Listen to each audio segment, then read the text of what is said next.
Hello, everyone, and good afternoon. How are you doing today? Good? So my name is Dan Francis. I'm the Senior Product Manager for LinkedIn Talent Insights. I'm joined by Craig Vived and Jenny Diani, who are two talent acquisition leaders at Autodesk. Now, before we dive into the presentation, I wanted to ask all of you a quick question. How many of you were able to attend the product keynote earlier today? Quick show of hands? OK, fantastic. And how are you feeling about the announcements? Excited? Yeah, I am too. And what excites me the most is how I believe using Talent Insights can help transform your careers, can help transform your companies, and ultimately elevate HR into an even more strategic role. For years, people have been talking about talent analytics and how the use of data could transform the way that companies make people decisions. But for most companies, this has been a pretty unattainable dream. And the reason why is because most companies simply don't have access to the right data. In fact, in a study that Deloitte ran last year, they found that only 8% of organizations had usable talent data. And that's a shame.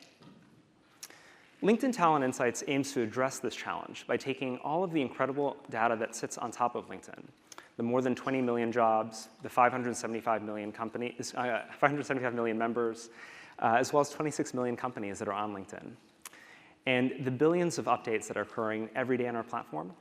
Talent Insights takes all of this and makes it accessible to you on demand. At launch, we're offering two types of reports. The first is a company report that provides deep visibility into the workforce trends and talent flows for any organization, be it your own company or a competitor. And the second is our company or our talent pool report, which allows you to understand key supply and plan metrics for any talent pool population that you might care about. Now, having access to this data is just half of the battle. You also need to learn how to apply it in order to turn insights into action and ultimately impact.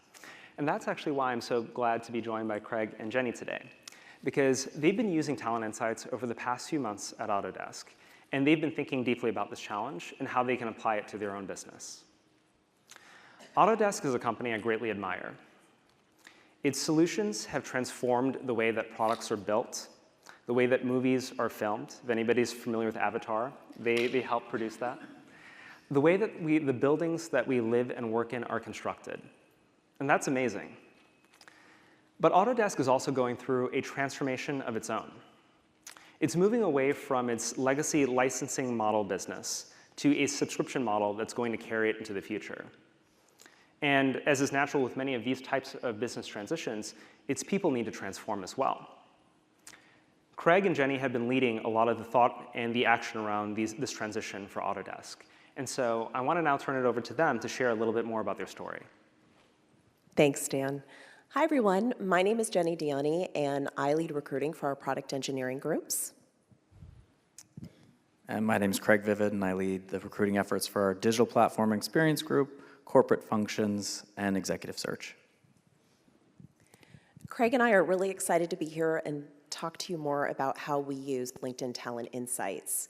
And we thought that we would start by talking a little bit about where Autodesk is at with its strategy right now. Autodesk is focused on three main priorities. The first one is to complete the subscription. So you heard Dan talk about our transformation. So we've been moving from perpetual licenses to a subscription model.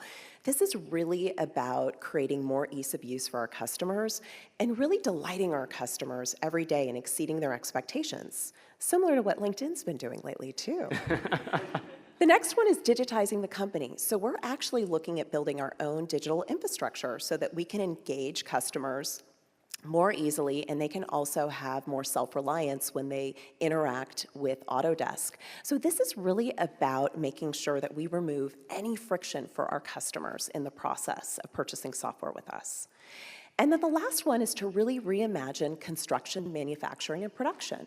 So we want to seize the near-term opportunity to be the market leader in construction. We have this huge opportunity to move this analog industry to digital technology. And we really also want to be thought leaders in manufacturing and production and really inspire our customers about the convergence between design and make. Great. So now, what does all that mean for TA? With all those changes, we really need to look at finding new skill sets, new types of candidates, change our talent strategy pretty dramatically, and also go from a reactionary service provider to a strategic talent advisor. So, and what does that mean, strategic talent advisor? Yeah, we hear that a lot, and you hear the data, throw data and get in there with data, and kind of like you guys are all on the main stage today, when they talked about the mythology of data, and we were kind of in that space, but we had some wins. We were doing okay, but when we were using data at our best, this is what it looked like. Basically, I get a call at 4:50 on Friday afternoon, right? From a VP who would say, Craig, I need to know about these skill sets in these markets with these titles. And oh, by the way, you got to get me one of those heat map things from LinkedIn, because they love that heat map. Okay, I'll do my best. Let me see what I can do. When are you hoping you're going to get this by? Well, I was hoping for Saturday morning, but if you can't do it till end of day Monday, I think I can work with that. So I'd push back a little here and say, I don't think LinkedIn can turn it around that fast, but I'll do my best. So I'd immediately hang up with him, pick up the phone, and I'd call Rachel Chavez, our sales rep, and I'd get voicemail. That was at 5 o'clock, Friday. 5:01, I'm sending her an email. 5:02, I don't know her that well, but I'm gonna text her anyway. Text, 5:03 now. Oh, she's responding to the text. Boom, I'm calling her. Hey, Rachel, it's Craig Vived here with Autodesk. How you doing? Hi, Craig. I was just responding to your text. You gearing up for a big weekend? Well, I was gearing up for a big weekend, but how can I help you? Well, I just got a request from this VP. We're looking for this and that, and we really want one of those reports. Can you get me one of those, good, nice heat maps? And she's like, of course, Craig, we can definitely do that for you, no problem. Typically, this sounds like it's going to have to be a custom report, though, so it will probably be, 2 to 3 weeks. Whoa, 2 to 3 weeks. He's hoping for it, let's say Monday. Craig, there's no way I can do that. Rachel, isn't it just, a couple clicks and you push the button? No, it doesn't work like that. Here's what you should do. Call him back. Tell him a week and a half, and I'll do my best. I think I can get it to you in a week. I'll pull some strings. Sounds good. And Rachel would deliver, and we'd go on our way. And that's how we were using data at the time. So at the beginning of this year, Rachel calls me up and she says, Craig, I was just talking to Jess Boyd. We have this opportunity to have Autodesk in the LinkedIn Talent Insights pilot. Would you be interested? And I said, absolutely. Thanks so much for the opportunity. There's one thing though. Oh, is this, because it's a pilot, we're gonna have to have weekly or bi-weekly meetings or something like that? Well, yeah, you're gonna have to do that too. You'll have to do that too. But one other catch is you can't stalk me on Friday late in the afternoon anymore, okay? Deal. And so now, Diani is going to tell you about one of our first use cases on the journey to becoming strategic talent advisors. Great, thanks, Craig. So one of the things that we were looking at Autodesk is really how to engage AI talent. And one of the things that we were exploring is that are there countries and universities that we should really be focused on to explore AI talent? So I know many of you are probably looking for having the same challenge right now. And one of the things that we really did at Autodesk was we sat with our senior director of AI and robotics, and we learned from him that if you want to cultivate talent in AI, the best way to do that is through university partnerships, through professors and students. So at Autodesk, we have an AI HR task force. It's essentially a group of us along with the business, and we look at compensation trends.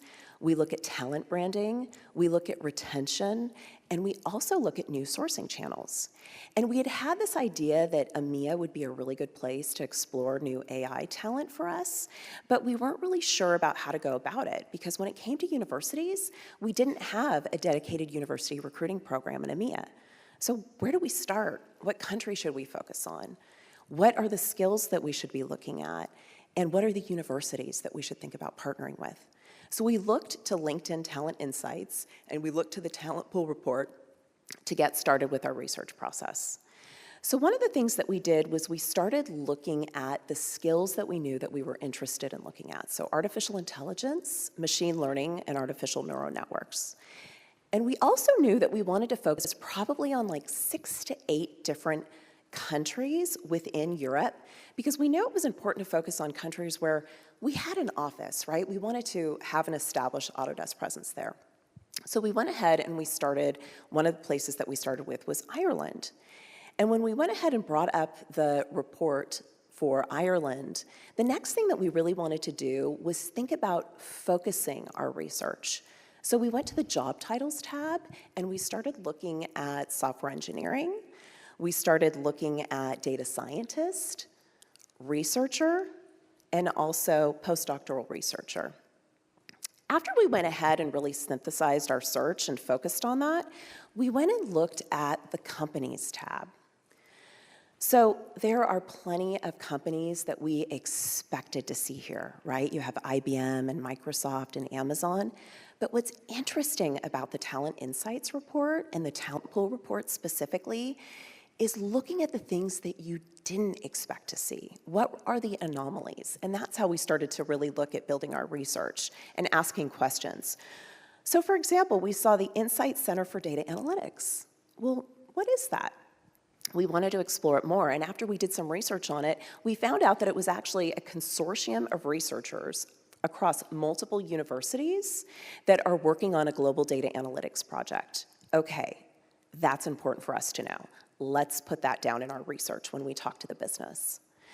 So the next thing that we did was we went over to the education tab. And we noticed that there were a great amount of universities that we could start researching and looking at. One of them is Trinity College Dublin. You probably noticed that it also came up on the company tab. So one of the things that we started doing is we started looking at Trinity College Dublin. Let's find out more about it. What can we learn from it?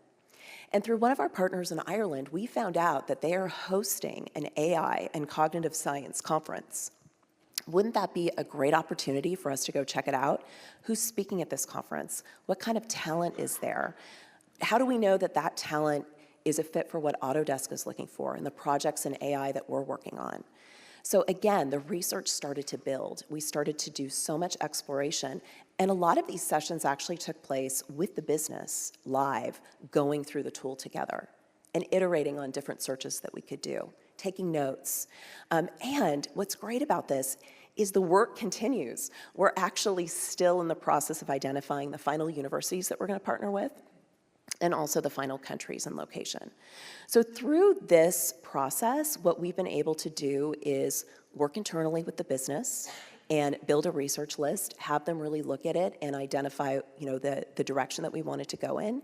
We were also able to have my colleague, Alex Price, take this on as a project, and he's now building out an EMEA University recruiting program under my colleague, Jessica Boyd's team. So we're really excited about the work that we've been doing here, and it all got started by just working through the Talent Pool report. Jenny, thanks so much for sharing that story.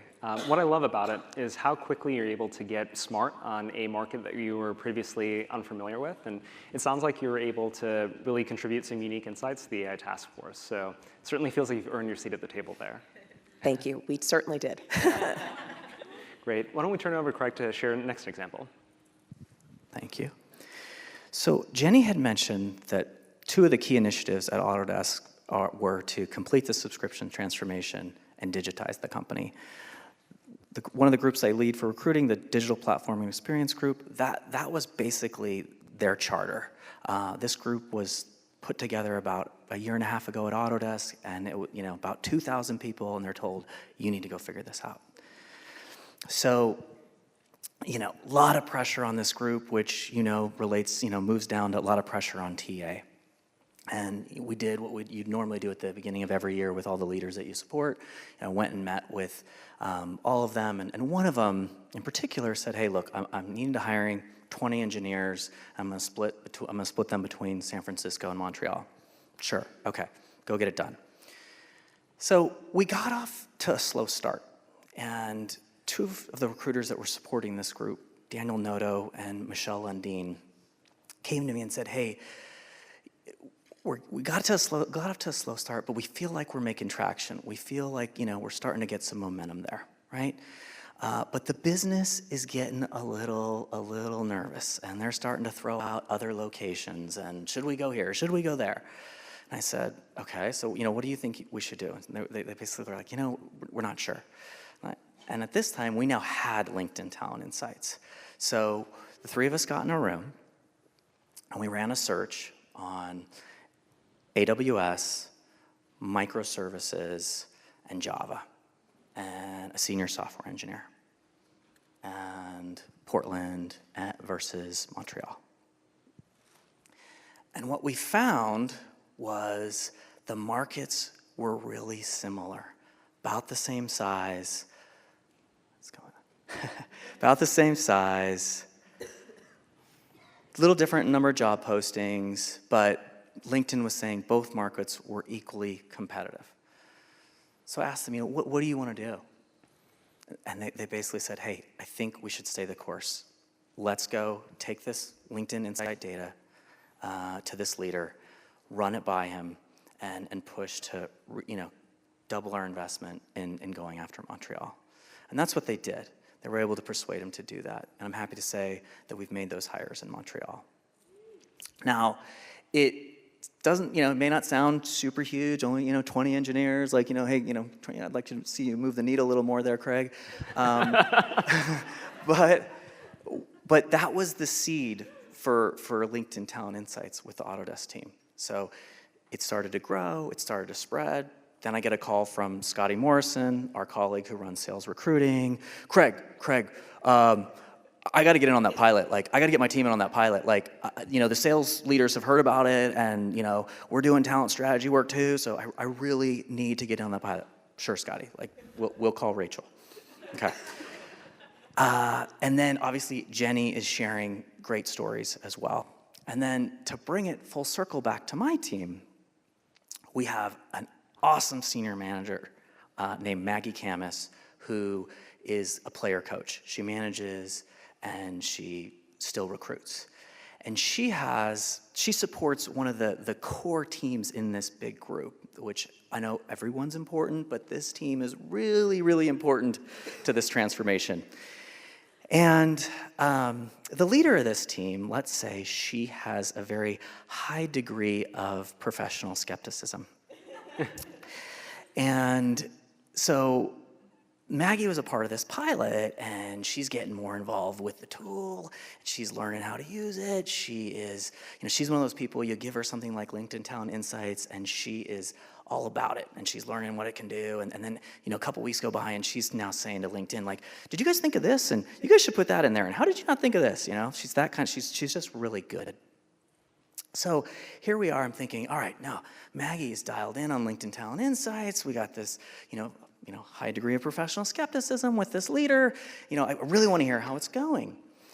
And I, in a one-on-one, I'm going to bring this up to Maggie. So, Maggie, what's she think? Have you run this by her? Yeah, I've run it by her, Craig. Long pause.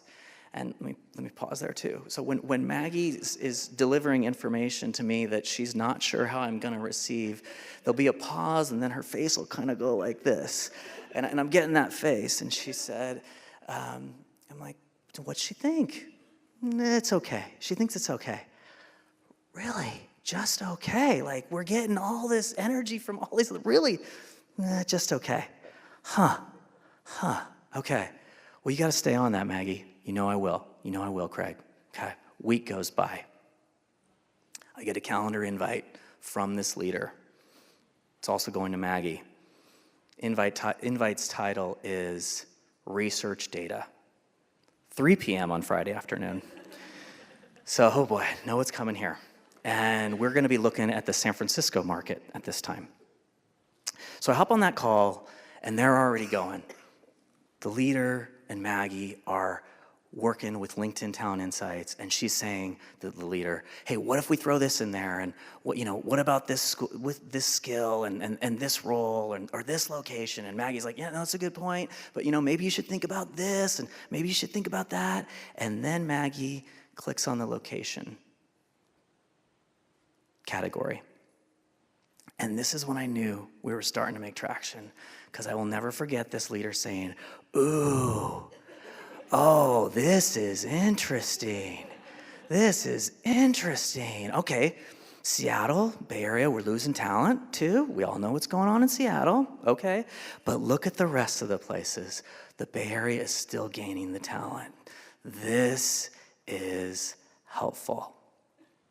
At that moment, I was thinking, oh, this is what a strategic talent advisor looks like.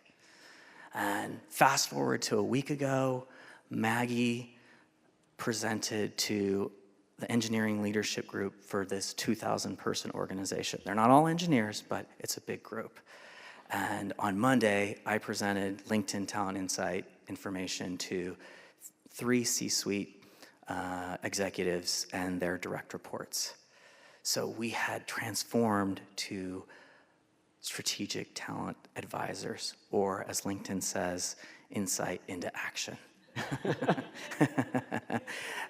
But buyer beware. I will say there is one thing that you should know, and I'm going to back up a little and say I've been in recruiting 17 years. So if you do it that long, you got to know how to push back. You got to know how to influence. But this is different. This is at a scale that quite frankly, I'm not used to. And after these presentations, the first question is, great information, so what's your recommendation?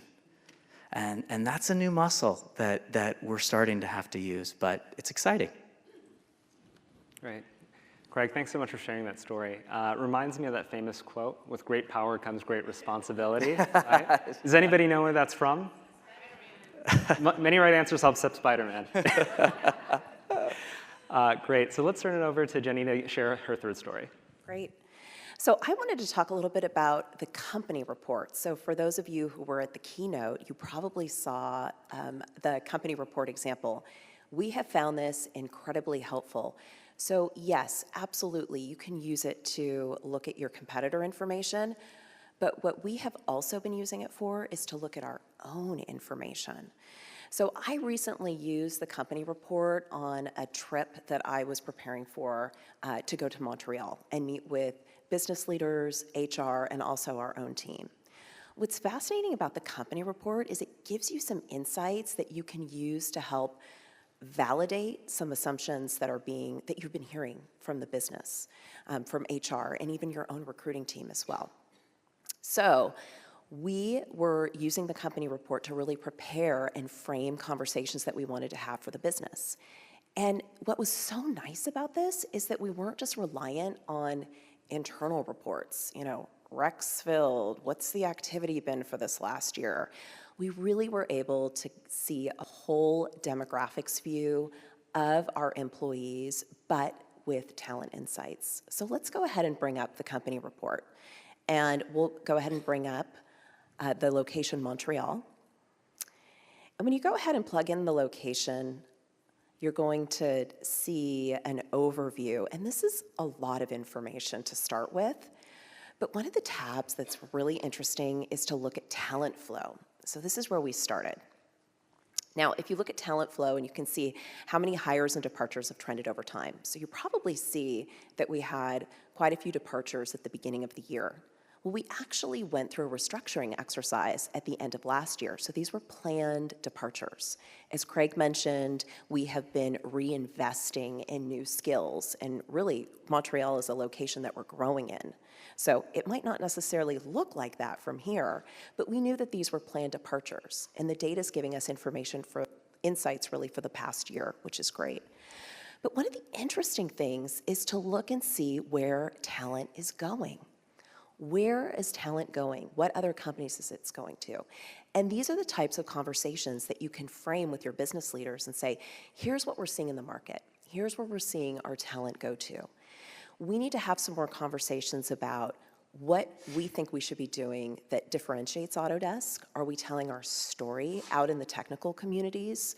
Are we planning enough events? Are we going to meetups?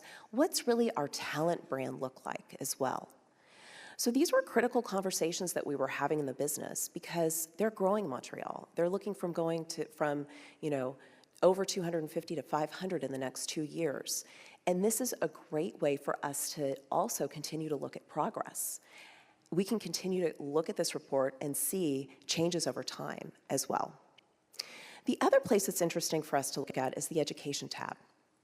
So we can go ahead and see what universities are most represented by the employees at Autodesk. So this is important because my colleague Jessica Boyd runs the co-op program in Canada. It's one of our critical strategic programs that we have where we have students in year-round contributing to internships. So especially when you're going through a growth in a location and you're also doing talent branding, the co-op program is really important for us to continue to invest in. And when you look at the universities, you know that these are the ones that we should probably deepen our relationship with because we have people that are alumni from these schools that can go out, reach out, do informational meetings, and help us on the ground. So we found this really good, especially for our site leader in Montreal, who he himself is really passionate about university outreach and the co-op program. So this was a great conversation topic for us. So again, one of the things I love about this report is that you can also PDF it. You can share it with your business leaders, with HR. You can walk them through it. You can use it as a conversation starter. You can use it to manage challenging conversations too. You know, we have departures at the company. What do we need to look at? What do we need to think about for our attrition? Again, what do we need to be looking at for talent branding as well? And you can continue to show this report on a quarterly basis or when you're traveling. And it's a great report also for any location that you're growing in and to definitely track trends as they move forward. So what you're getting here for us that was really helpful for this trip, especially because I hadn't been to Montreal yet and visited that site, was I felt prepared. I felt like I had conversation points to share with the business. And it definitely made me feel like I had a seat at the table.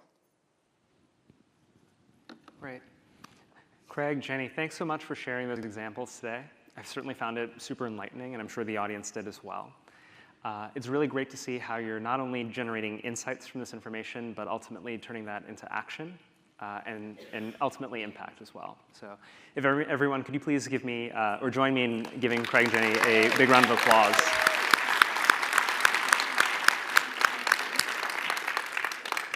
And with that, we'd like to actually open the floor up for questions.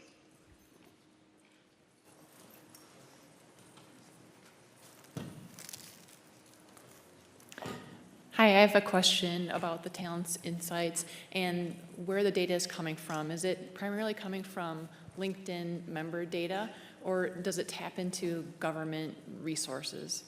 Yeah, so it taps into a variety of different data sources. The primary data source that we're using is information on LinkedIn. So it's the member profiles, the company pages, et cetera. One area where we're actually collecting quite a bit of information outside of LinkedIn is our jobs. So earlier today, we talked about how LinkedIn actually has, at this point, over 20 million jobs on the platform. So LinkedIn's actually the world's largest job aggregator. We source from over 40,000 job sources, which include job boards, ATSs, companies directly as well. And over time, we'll be adding in additional data points from government sources as well. Hi, Mike's hot. Something I think is really top of mind for a lot of recruiting leaders is D&I. So I noticed the gender component on the tab up there, but I guess two parts of the question. First is, I've sat through some diversity lexicon training in the past that indicates not using purely a picture to identify a gender or thinking about it in those type terms. How does it think about, or how does it approach the gender conversation, part one, and then other diversity and inclusion components along with the platform? Yeah, no, that's a great point. And The way that we actually include and think about diversity on LinkedIn is a far more expansive definition, as you mentioned. Right now, we're starting with gender diversity because that's some of the information that we have available. And over time, as we get access to additional facets of diversity, we expect to show them in the product as well, so we can help companies, again, build more diverse and winning teams. So with respect to your question around how we actually identify gender, so there's a few different algorithms that we're using to identify that. So we've got information that's on the profile, pronouns that are being used, names, et cetera.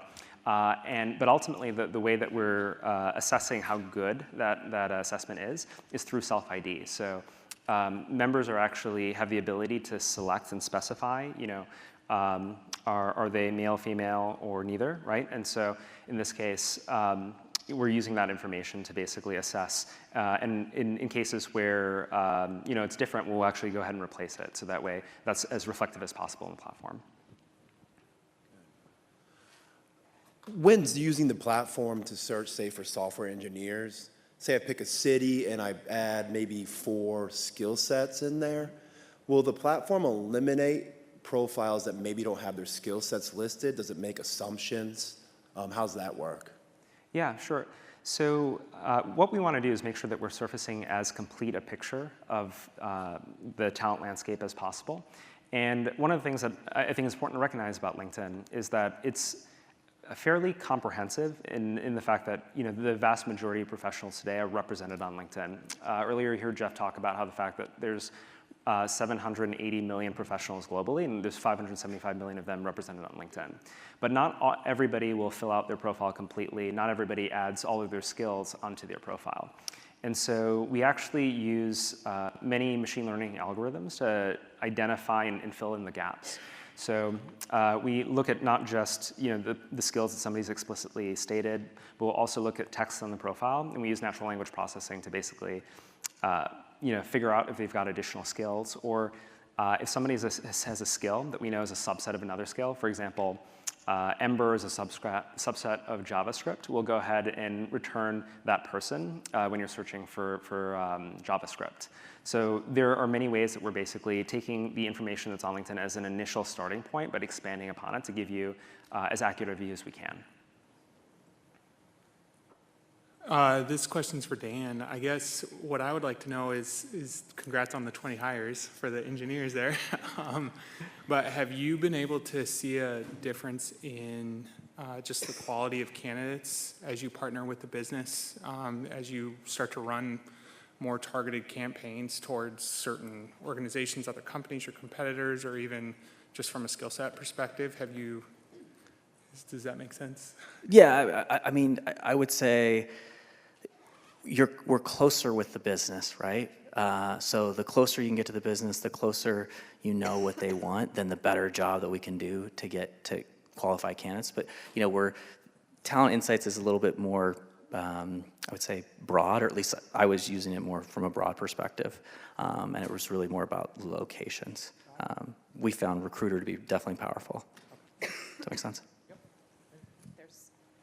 There's also in the LinkedIn Talent Insights talent pool report, at the end, you have sample profiles that come up, which is really nice. So you're running your talent pool report on your skills, and you've identified and isolated your job titles and even a location. And you will get, I think it's right now up to 20, Dan, That's right, samples that you can see of profiles. So that probably is a good bridge to your question of what, they show you sort of the quality profiles that most match your talent pool search, which is great, which we were always like, we want more than 20, more than 20. And I think, so this isn't available in the product today, but something that we announced at the product keynote is we're building in deep integrations between Talent Insights as well as Recruiter. So you'll have, within the next few months, you'll actually have a much greater ability to translate, again, those insights that you're generating from Talent Insights and identify profiles and start sourcing.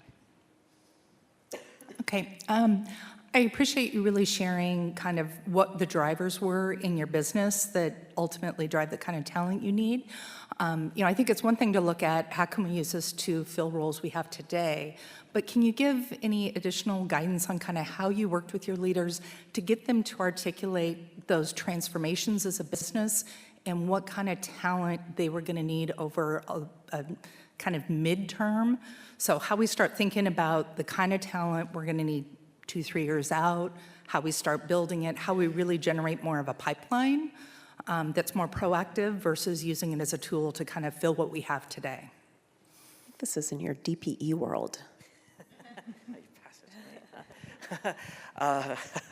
So, I think this starts that conversation about what kind of skills are you going to be needing in the future, right? So this isn't the example I used was for specific recs, but that was kind of related to the beginning of the year, where all these conversations that we're having now are all, where are we going in the future, right? And so what kind of talent do you need? What kind of skills are you gonna need?